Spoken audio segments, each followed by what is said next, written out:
ممكن يبقى ده السيناريو ده موجود والسيناريو ده موجود، بس حاليا المستشفيات حاليا يعني لان في طالما في يد قانونيه هتتدخل في اي تخاذل في التعامل مع مريض يعني دلوقتي لو انا لو مستشفى رفضت استقبال حاله انتوا بتعملوا ايه؟ العربيه بتعمل ايه؟ هنوديها مستشفى ثانيه، مفيش مشكله خالص، ان يهمنا مصلحه العيان ويتم اتخاذ اجراء قانوني رادع مع هذه المستشفى.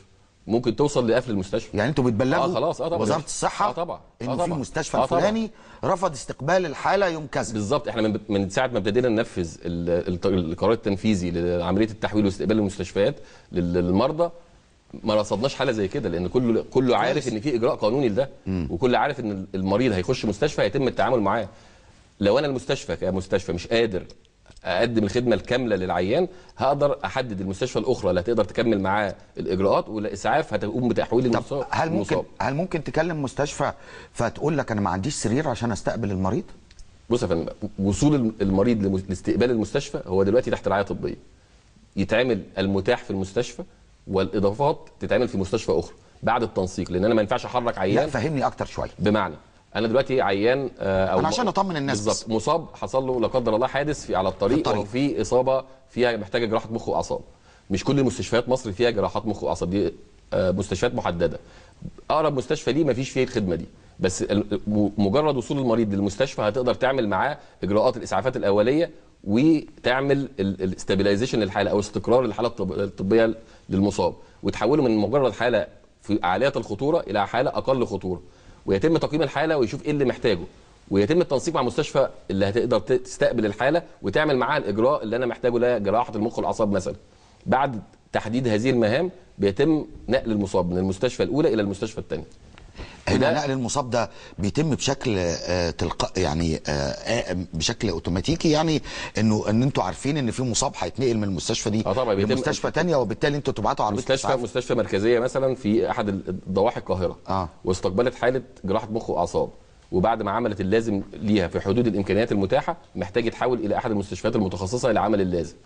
المستشفى بتبلغ غرفه العمليات اللي هي 137 اللي بتتلقى هذه البلاغ، ويتم نقل الحاله من المستشفى بعد التنسيق. المستشفى 137 او غرفه 137 دورها انها تتلقى هذا البلاغ وتشوف المستشفى المناسبه اللي تقدر تتعامل معها، وبتقول للمستشفى هتروح المستشفى محدده الاسم عشان يتم التعامل مع الحاله.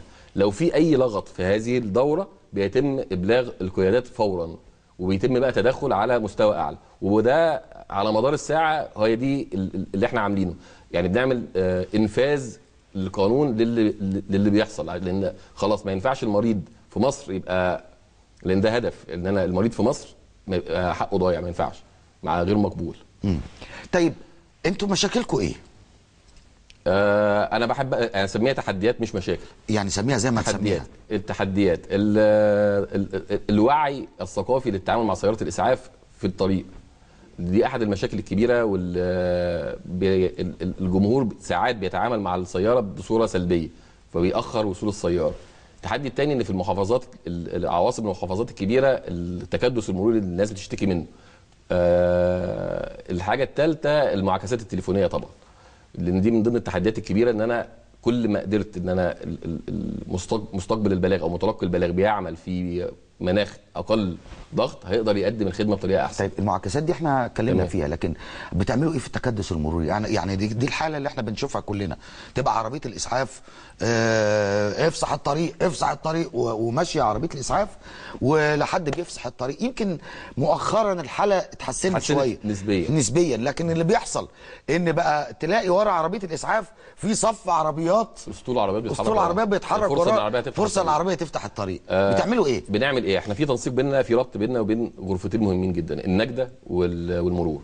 لو في حادث وانا مش قادر اوصل على طريق بيتم ابلاغ النجده والمرور، بيتم عمل مخارج بديله لتحرك السياره، لان بقالنا فتره عاملين القصه دي. يعني مثلا الدائري والمحاور الكبيره لما بتحصل فيها ازدحام او تكدس مرور نتيجه حادث، بيبقى وصول السياره لموقع الحادث يعني في شبه استحاله. يعني ابتدينا يبقى في ربط بيننا وبين الغرفتين دول ما بين المرور والنجده، وابتدينا نحسس ان الموضوع شويه لغايه اما الوعي الجماهيري ان انا ما ينفعش اقف اتفرج.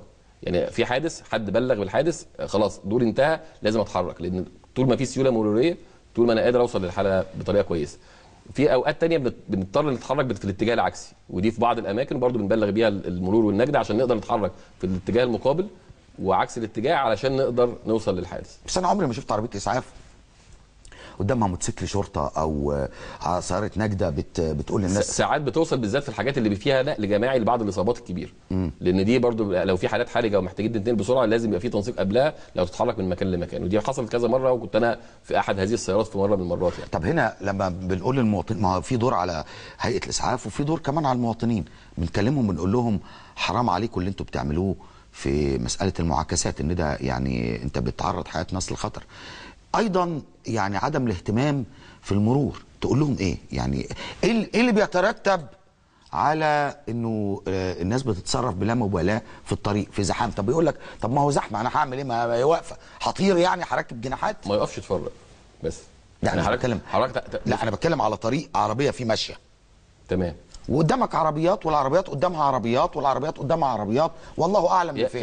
يتخذ الجانب الايمن من الطريق. مفيش جانب ايمن عمليا ساعات يعني في كذا حاله بالذات ايام الاحداث والحاجات اللي محتاجه تدخل سريع بوصول سيارات لموقع احداث محتاجه تدخل سريع، لما بنبتدي نقول للمواطنين اتخذ الجانب الايمن وقف، الناس بتبتدي تقف فعلا.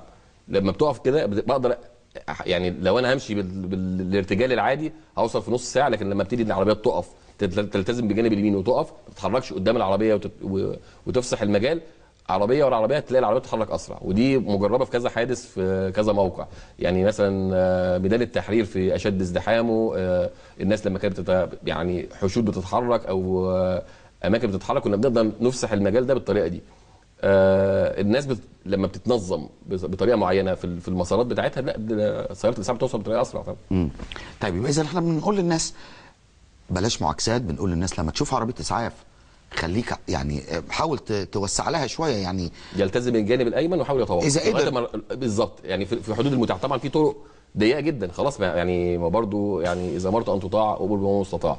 لو طريق ضيق جدا انا مش عارف اتحرك خلاص يبقى ده مفيش حلول فيه، لكن في حلول بديله. ممكن اتحرك في اتجاه معاكس، ممكن اجي عن طريق المرور والنجده بيقفلوا الطريق مداخل الطريق وابتدي اتحرك انا من مدخل ثاني واتحرك عربيه من مسار اخر، فده بيحصل. ده في الحوادث الكبيره. بالحوادث الفرديه زي ما بقول لحضرتك الناس تاخد الجانب الايمن وتتوقف وسياره الاسعاف تاخد الجانب الايسر. حضرتك بتقيم تجهيزات من ضمن التحديات تجهيزات عربيه الاسعاف ازاي؟ وايضا مهاره المسعفين. مهاره المسعفين انا بعتبرهم جنود وابطال، يعني يمكن انا فخور ان انا واحد منهم، واكيد انا انتمائي وسطهم هبقى سعيد بيهم. بس انا برضو تقييمي ده مش بناء على مجرد حبي ليهم بس. في ناس بتيجي من دول مختلفه معاهم تجهيزات طبيه بيدربوا المسعفين بتوعنا، لما بيشوفوا المهارات بتاعت المسعفين بتوعنا بينبهروا فعلا، يعني من دول مختلفه وفي مجالات مختلفه. وفي بعض المسعفين من عندنا سافروا المانيا واسبانيا وفي كذا دوله وشافوا مهاراتهم وهم بيعملوا عمليات الاسعافات الاوليه. فعلا في مستوى مبهر في الاسعاف في مصر، لان المهارات الفنيه في مصر احنا عندنا الملكه دي عامه. يعني الحاجات اللي فيها مهارات وفنيات بنبقى شاطرين فيها جدا وبارعين فيها جدا، سرعه مع اتقان. الحاجه الثانيه ان سياره الاسعاف هي وحده رعايه مركزه متنقله. السيارات الحديثه كلها وحدات رعايه مركزه متنقله. طب وانا هضمن ازاي هتجي لي سياره حديثه ولا سياره غير حديثه؟ لو بنتكلم بالارقام احنا حاليا دلوقتي تخطينا ال 2200 سياره حديثه موجودين في مصر. هل ده كافي؟ هل ده رقم كافي؟ مصر محتاجه كام سياره؟ خلينا نتكلم بقى بالمعايير العالميه ومصر محتاجه كام سياره؟ مصر حاليا بيجري في شوارع مصر وطرق مصر 2600 سياره تقريبا. مصر عشان نقدر نقول ان احنا عندنا خدمه اسعافيه متكامله محتاجين من 3200 ل 3500 سياره طبقا لمعايير مختلفه. طب ده احنا مقربين يعني مش بعيد مش بعاد قوي. بنهايه السنه 2014 هنوصل ل 3000 سياره ان شاء الله. لان خلاص في احنا حاليا بنستلم مجموعه سيارات حديثه تم الدفع بحوالي 150 سياره في محافظات مختلفه، وال100 في الدفعه دي هم 250 سياره، ال100 التانيين في خلال الشهر القادم.